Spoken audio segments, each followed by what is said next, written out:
Silsilə ilə şahmat tarixi arasında maraqlı bir əlaqə var. Bu, həm şahmatın tarixi haqqında, həm də həndəsi silsilənin necə də böyük sürətlə artdığını göstərir.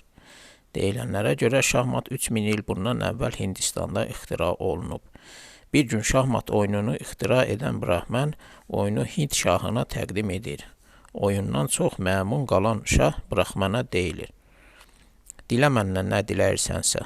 Brahman ona uzadılan xəzinə otağının açarını əlinin tərsi ilə itələyib, şahdan şahmat taxtasının birinci xanasına bir buğda dənəsi, ikinci xanaya 2 buğda dənəsi qoymasını və hər sonraki xanaya özündən əvvəlki xanaya nisbətən 2 dəfə artıq buğda dənəsi qoymasını, bu minvalla 64-cü xanaya qədər davam etməsini istəyir.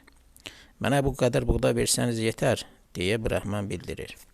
Şah onun kimi qüdrətli bir hökmdardan bu qədər az buğda istədiyi üçün Brahmana qəzəblənir və ona dərs vermək üçün əyanlarına tapşırır: "Onun dediklərini hesablayın və bir dənə də artıq buğda verməyin."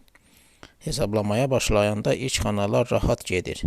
Birinci xanaya 1, ikinci xanaya 2, üçüncü xanaya 4 buğda düşür. 11-ci xanaya çatanda 1024 buğda vermək lazım gəlir. Bu isə orta hesabla bir ovuc buğda demək idi. Əyanlar hesabın axırına kimi belə gedəcəyini və Brahmana ən çoxu bir kisə buğda verəcəklərini düşünürdülər. Çünki 16-cı xanaya cəmi 1 kiloqram buğda düşmüşdü. Lakin 26-cı xanaya 1 ton buğda düşəndə əyanlar təəccüblənirlər. Artıq 36-cı xanaya çatanda bu işin heç də zarafat olmadığını başa düşürlər.